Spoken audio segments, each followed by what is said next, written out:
presented by Mafia Music Pahalpur।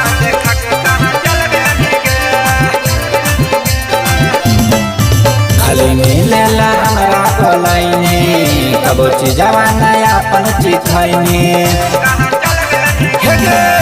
खाली मिलेला हमरा कोलाइनी कबो चीजवा नया अपन चिखैनी खाली करानी बात छोड़ा देवा जुरात फिर काहे पिछल गनी गे करानी बात छोड़ा देवा जुरात फिर काहे पिछल गनी गे काहे छोड़ी इतना बदल गनी गे केना देखा के कहाँ चल गनी गे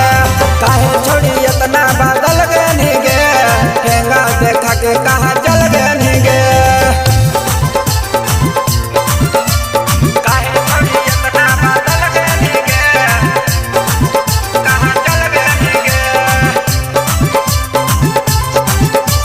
Mixed by Santosh Satya।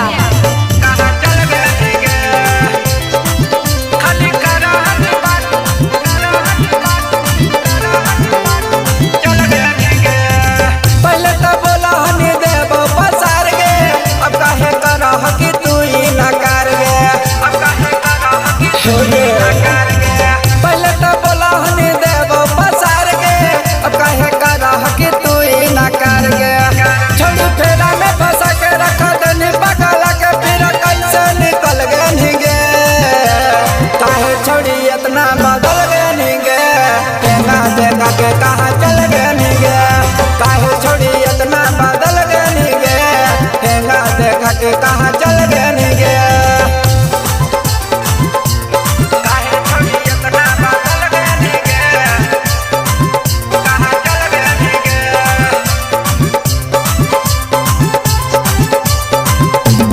कहाँ चल गनी गे खाली कराहत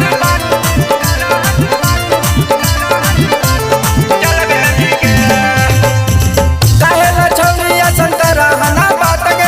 जब नहीं हमारा दूध नया गोरात गे बनावे न बुरबुरा कहे न छोड़ी ऐसन कराहना बात गे जब नहीं हमारा दूध नया गोरात गे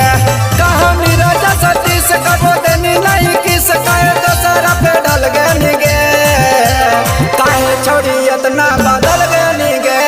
केना देखा के कहाँ चल गनी गे काहे छोड़ी इतना बदल गनी गे केना देखा के कहाँ चल गनी गे जिस सरवा पूंजियो लॉस हो गलो।